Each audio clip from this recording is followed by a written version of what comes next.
Ji vê sibehê ve hêzên YPG'yên bi ser Partiya PYD ve ji bajarokê Tiltemrê yê Rojavayê Kurdistanê gundê Xêbiş yê dibin kontrola çekdarên Daişê de topbaran dike û îro balafirên hevpeymanan jî çeperên Daişê li nêzîkî wî bajarokî bombebaran kirin. Çalakvan Azad Haco ji nava bajarokê Tiltemrê ji arkêra ragihand ku îro ji vê sibehê ve hêzên YPG'yên bi ser Partiya PYD ve ji bajarokê Tiltemrê gundê Xêbiş yê li Rojavayê wî bajarokî ku dibin kontrola çekdarên Daişê de ye topbaran dike. Ji aliyekî din ve malperayekî tîmîdiya eşkere kir ku şer û pevçûn di navbera YPG û Daişê de li aliyê gundê Xêbiş berdewam in û beşeke wî gundî ketiye destê YPG de û ragihand ku alîkarî ji bo Daişê ji gundê Tilşamîran hatine lê tû pêşkeftinên wan çekdaran çênebûne. Malpera navbûrî her wiha ragihand ku nîvroja îro balafirên hevpeymaniya navdewletî li dijî Daişê,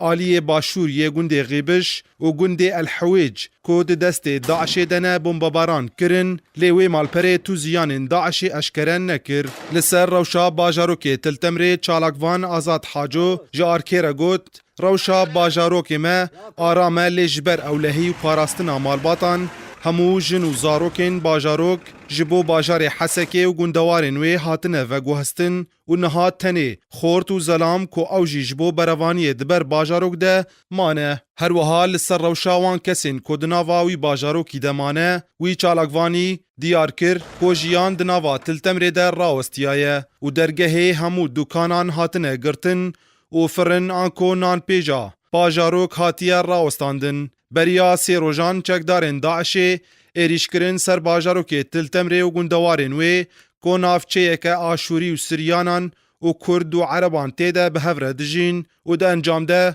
şer û pevçûn di navbera wan û YPG de derket û Daişê çend gund li wir kontrol kirin û heta niha jî şer berdewam e.